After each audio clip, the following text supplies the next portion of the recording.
Do you want to discover more joy, peace, and freedom with food, exercise, and your body? Here we bring a compassionate, holistic, and sustainable approach to fitness so you can fully enjoy the life you want and express your unique self with the world. I'm Michelle Roscoe, and I want to help you find fitness freedom. I'm so glad you're here.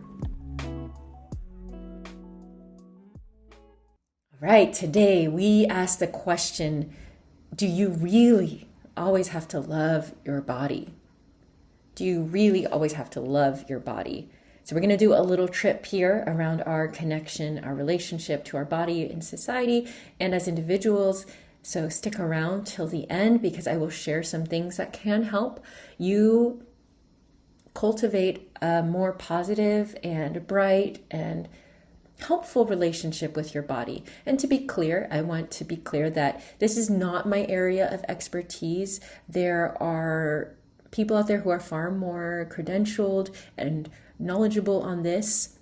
But as a health coach, as a trainer and nutritionist, this has absolutely everything to do with this work that I do because we don't live in an island. We are whole beings. We live in a context and all parts of us matter. And actually exercise and food are important, but small slices of the pie of our total health. So most of the time when we talk about fitness and health, we go into, okay, what are your exercise regimens? What are you eating? What's your diet?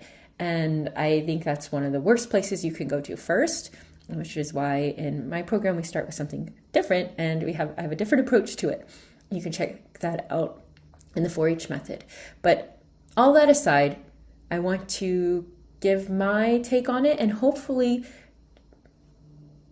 help you in some way. Maybe something I say in a way that I say it or some information that you learn will be helpful for you. So first of all, before we go into what I have planned for this episode, how would you say you feel about your body today? There's no right or wrong answer, just in general, right now, how do you feel about your body? How would you rate it?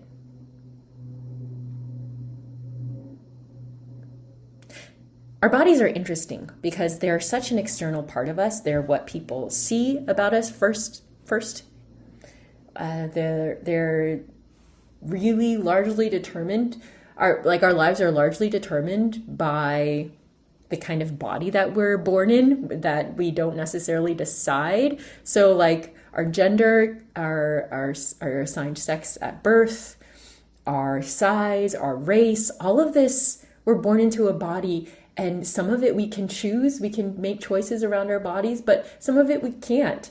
And it really affects our lives. So whether you're born as a male and that's your gender expression, or you're born as a female and that's your gender expression, whether you're born white or black or Asian or whatever color of your skin, all of this are your genetic disposition and size, whether you're naturally thinner or naturally bigger, all of that plays a huge role in your experience of life. And that's kind of unfortunate because we want to have equality for everyone, but that's not the case in our society.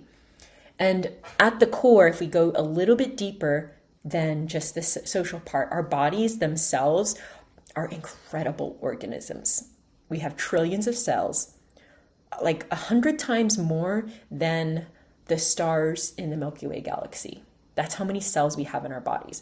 Our bodies are made up of these complex systems that allow us to function and to live on Earth. And our bodies are so incredible. They work for us without us even being aware. So there's things that we're aware of, and in our society, we're often focused on the external things, but inside, what's going on the inside is these complex, incredible workings that are fun to study and actually is a great part of feeling more positive about your body, but we're not going there yet. So, and in general, we think about health. Health is about taking care of your body so it functions well and allows you to do what you can and what you want in your life as much as is possible for you. But like I said before, the body that we're born in can make a huge difference to our experience of our bodies from that external messaging. And some people experience more body dissatisfaction or negative thoughts and feelings about their bodies than others. And statistically, according to studies, women experience greater body dissatisfaction than men, and they are more willing to put in time and effort, whether that's through diets or exercise, to make their bodies fit more of the ideal. Not to say that men aren't dissatisfied with their body. There's more of a correlation between muscularity than there is around thinness, and that makes sense with the messaging that is out there and the bodies that you see that are quote unquote good and prized versus the ones that are not. And if you have watched my masterclass, What You Really Need to Know to Enjoy Fitness for Life, which I encourage you to do, this is really relevant to what I'm sharing here. But queer people and people of color experience greater levels of body dysmorphia, eating disorders, things that are related to body dissatisfaction. And the messaging is around who has good bodies, quote unquote, who has right bodies, quote unquote, and who has bad bodies, quote unquote. And body dissatisfaction is not harmless. It can lead to eating disorders, body dysmorphia, mental health issues, depression, anxiety. And it makes sense because from a young age, we are told as women that our value is found in our attractiveness to men. And I know that can sound like a sentence that's, okay, yeah, of course, obviously, that's true. But think about it on a large scale. Who is benefiting from that? Who benefits from that? Who benefits from that message? And who determines what is attractive or not?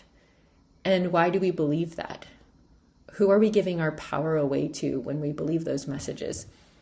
And it's not to shame anyone, it's to shed a light onto some facts so that we can take our power back. Who benefits from it? Who makes money from that?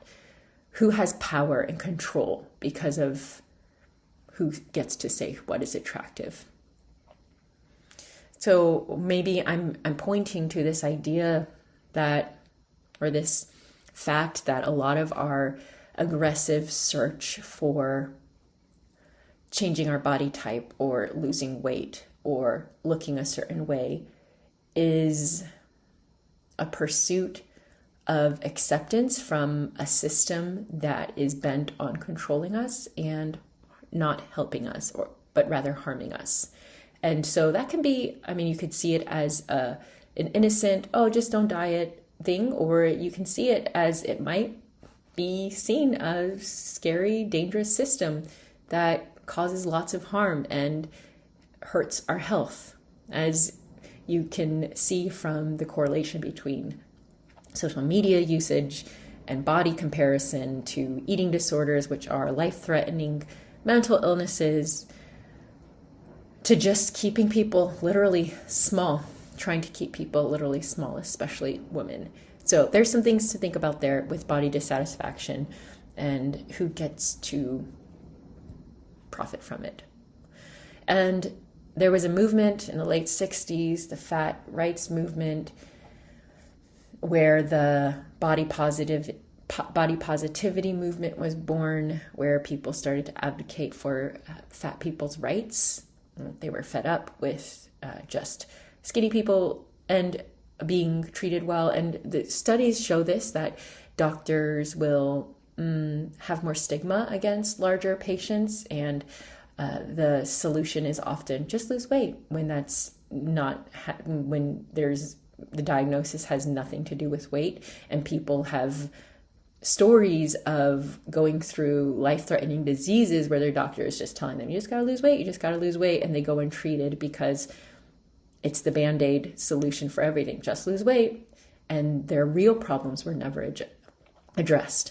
There's also studies that show that people who have bigger bodies, who live in bigger bodies, who have more fat, tend to live longer. So we have to examine what's the difference between the narratives that we're hearing and what is actual health. And that's something that you can go on a journey on yourself and explore more, because there's lots of substantiated studies that show that skinny is not necessarily better, that sometimes bigger bodies can be healthier. And that, as I've shared in this podcast before, that the stigma of being in a bigger body is more harmful to health than actually being in a bigger body. So the shame around not fitting society's standards is more harmful to health than actually being in a bigger body. So those are some facts that maybe you have heard before, or maybe some things to think about.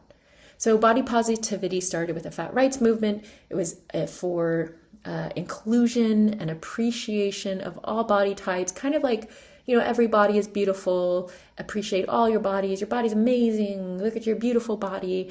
And it got big, 80s, 90s, early 2000s. Some famous celebrities in bigger bodies started to vouch for it. Things like Dove, the campaign for Dove, different body types you would see on the screen came out, and companies used it for marketing campaigns.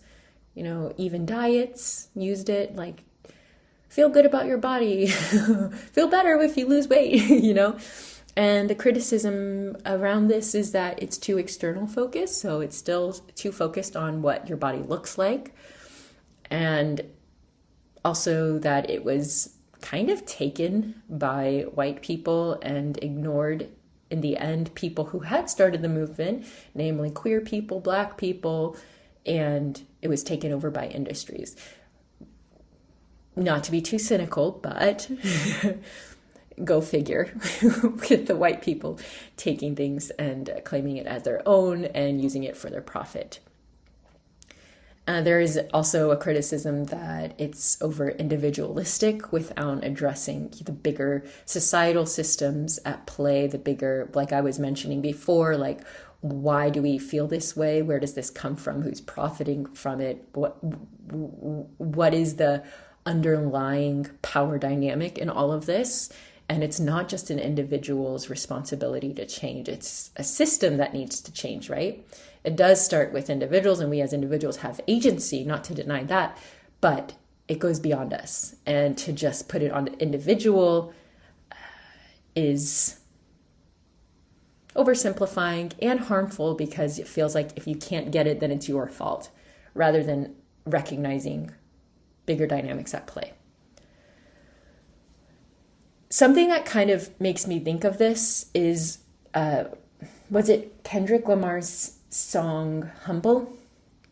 It came out in, early 2010s, I think, and Kendrick Lamar was getting big, and I do like Kendrick Lamar. He has that little voice. He has some cool rap songs, but there was a phrase in one of his songs, I think it was Humble, where it's like, show me some girls with some stretch marks. And I remember hearing some comment or reading something about, at first it's like, oh yeah, that's great, there's a music video with girls with stretch marks, and how empowering is that? And then I remember hearing something that made me rethink it, where it's like, why do we need this man's approval of whether he likes stretch marks or not to make it good or bad? We don't need your approval. Our bodies are beautiful whether or not you like our stretch marks. That kind of attitude, I think, is a great kind of an offshoot of how you can see body positivity. Yes, your bodies are beautiful, but who gets to say your body is beautiful, and why is it only beautiful based on the externals? Okay? So then out of that movement, there was a shift into body neutrality. So this one is more about acceptance and respect rather than love. So you don't have to love your body. You don't have to be like, oh, my body's amazing, I love it, and celebrate it every time I look in the mirror, no matter how I look. And that can also be a high standard, right? It's just like another standard that you have to achieve. Okay, so I'm not supposed to hate my body, but I'm also supposed to love my body. And body neutrality sits somewhere in the middle, where you can have an attitude of like, my body might not be beautiful, but it works for me, and I'm not just my body, and I can focus on how it functions. My legs run for me, my hands work for me, and I can take care of my body as a thing in this life. And I think that might be personally a step in a better direction, but I also find it incomplete. It's almost like still in the framework of this system where it's like you're not completely dissatisfied, you're not completely positive about your body, but you're kind of like a functional, it's good enough. Yeah, okay. It's kind of like not choosing the worst option or the best option, but somewhere in between and being like, I guess this is what I was dealt with. I'm going to take it.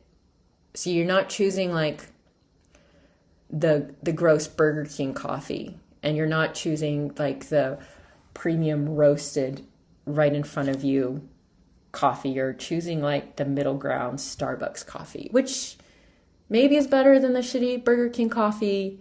Not as good, but that's what you get, so just take it. Kind of that attitude, I find. And I know that there are aspects to it that are more positive than that, but when I think of body neutrality, it's kind of like okay. And there's something a little bit closer to where, and I'm saying this from someone who's had a major body dissatisfaction to the point of, body dysmorphia, seeing my body completely different from how it actually was, starving myself to death. So I'm not saying this from a place of just speculation. I've experienced this, and there were multiple factors at play, not just the societal system, but, trauma that affected my wanting to be as small as possible. And there's the queerness aspect, there's the woman aspect, there's a woman of color aspect. All of these things played into the part of me being in that disordered eating place. And body positivity feels a little bit saccharine, a little bit in denial of the systems that are at play. Body neutrality, maybe that was a place in my journey where I went to, and that was good. And maybe it is a stepping stone away from body dissatisfaction and away from body positivity. But I find it's not the best. Like, I want the best. I want to go to the roast, the premium roast, where I get the best fucking cup of coffee because I want it. And that's what I'm going to go for. And I'm going to figure out how to get there. And maybe this is not where you want to be, and that's okay. Everyone's on their own journey. So I'm not saying this is where you need to be, but something that feels a little bit closer to where I've come to and where I would hope that my clients can get to at some point, or people I work with, or changes that I can affect in the world in a positive way within the health and fitness industry, is something called body appreciation. So body appreciation sounds like I respect my body and I feel love for my body. It's associated with higher well-being and higher levels of self-compassion and life satisfaction and even healthier choices. So when you do appreciate your body, you make better choices. And I'm not sure about all the ins and outs of body appreciation, but it feels in line and in close proximity to embodiment, where you are focused on not just, oh, my body looks beautiful, or, oh, my body functions for me, and woohoo, but I'm in my body. I am experiencing life in my body. I'm more than my body because I'm like a spirit or a soul or a heart, whatever you want to call it, that came into this body, and my body allows me to live and experience this life on earth, and I am so grateful to it. And it's not just something that allows me to function and experience life on earth, but it's a unique expression of myself. And it's a guide, so something I can go to and help guide me, whether that's through my emotions or my thoughts, or connecting with the soul, spirit, whatever you call it, that lives inside my body. It's an ally and a friend. I love this idea of my body being my friend. I've really been thinking about it. I've been saying it a lot. Like, we are working together in life. And yes, I know that people are in different levels of ability. Some people are born disabled. Some people become disabled where their body doesn't, function like other people's bodies. And I know that people deal with chronic illnesses, and you might understand this. And our bodies aren't always peak health and always working the way that we would like it to.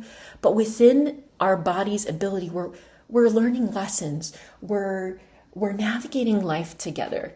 And it's not, my body is not a thing. And it's not me, it's not all of me, but it is my friend. It's my home in this life. That's another thing that I like to relate to your bodies, your home. And that's what the 4-H method is all about, making your body your home, coming home into your body, away from that like external looking out to in and turning from looking in to out. And maybe that's what I couldn't put my finger on earlier about body neutrality. It's still kind of like a outside looking in approach. And body appreciation comes a little bit closer to inside out approach, where you're living life from your body. And from that place, that body appreciation, like, thank you, like my body is amazing. Like it did this for me. It's breathing for me. It's beating for me. Like it allowed me to go on this cool walk and experience the beautiful trees outside. And I forgot where I was going with that. And that's okay. There's my brain and my body having a little glitch moment. I got distracted thinking about walking outside in trees. Yeah, but body appreciation comes closer to that living inside out, where you have compassion for your body. There is love there. It doesn't mean that you always feel great about your body, or you always look in the mirror and like, damn, I look so hot. Like sometimes you have bad body days and sometimes it's a struggle, but you acknowledge it and you just come into your body a little bit more. So I want to give you just a few ways that you can experience more body appreciation, and you can take away, I mean, there's a lot of little places I jumped around today, from body positivity to neutrality to appreciation.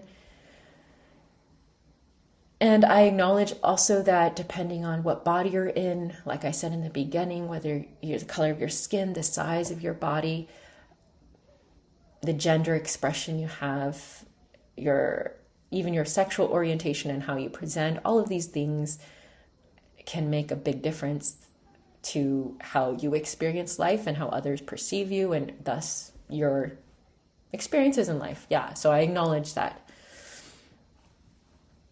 And there are different levels of privilege, but we don't want that to stop us from appreciating our bodies and doing what we can and taking care of our bodies in the ways that we can and being good to ourselves.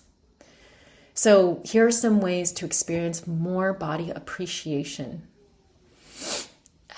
One of the ways is to just stop and be with your body. And I mean literally nothing else but you and your body and your environment, and see how that feels. You can open your eyes, you can close your eyes. Just think about intentionally being with your body. Noticing the senses. Your body is experiencing the sights, the sounds, the temperature, the surface beneath you, the colors, the shapes, and just come into each breath and experience life in your body. And obviously, another way that you can do this embodiment, is to think about what your body does for you on a daily basis, a weekly basis. Your body's constantly working for you. How many beats has your heart beat since you started listening to this? How many breaths have you taken? How has your stomach been, your digestive system been digesting your food? How has your brain been working to process this information you've been hearing? Just taking the time to be like, wow, my body did all that. Thank you. Thank you so much. Something I love to do is to put my hand on my heart. It connects me with my body. I'm doing it right now. And especially when I started talking about embodiment, my hands just naturally went to my chest and they're still here. So I'm feeling a sense of connection with my body and appreciation for my body. So another way that you can experience more body appreciation and embodiment is talking with your body, so to speak, like asking your body, hey, what do you need today? What's good for you? In terms of movement or food or rest, recovery, fun, sensory, stress relief. What does your body need? Ask it and listen and give it to it. Another way is to check your input. So there is, studies show higher correlation between body dissatisfaction and social media usage, especially like more fit Fitspo, whatever type of content or meal ideas. So there's a lot of nasty, like gross stuff out there. And not saying that there are gross people. I'm just saying, well, maybe there are, but I'm saying that the content and the beliefs and the attitudes are really harmful. So just checking your input, even if it's not outrightly gross, like a lot of the like weight loss stuff that's like it glorifies certain body types and getting to that body type. It's all about calorie counting and numbers and looking a certain way. And especially if you have high levels of body dissatisfaction and you're in that place, those are not likely to be good for you. Even me, I can still be affected by it, of course. So just limiting that input, and then watch your comparison thoughts. So it's so easy to compare. I know I'm like the queen of comparison negatively. Like it's something that I've had to be aware of.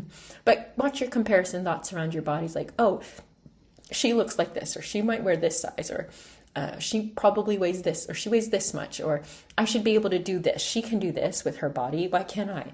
So watch those comparison thoughts. Know that you're on your own unique individual journey. As cheesy as that sounds, it's true.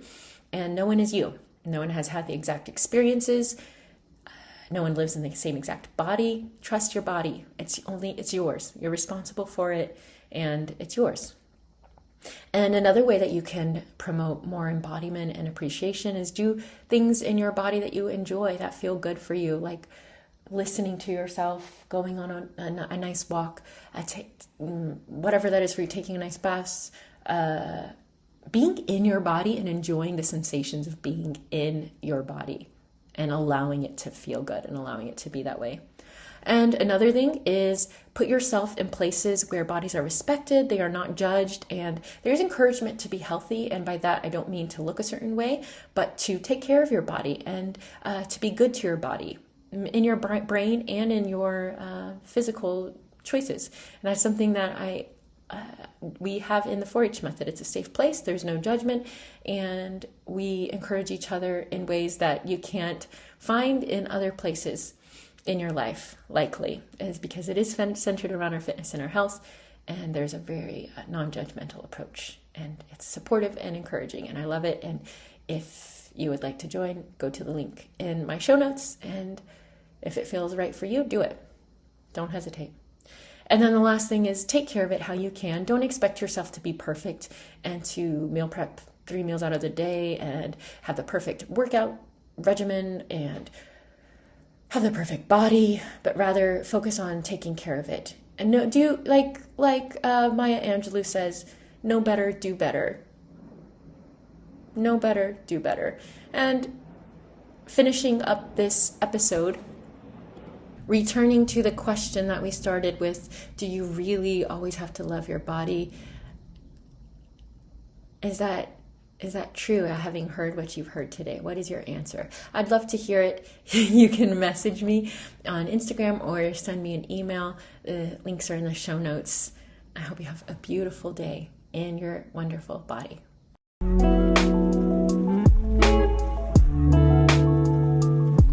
Reached the end of this episode. Thank you so much for your time and energy listening to this.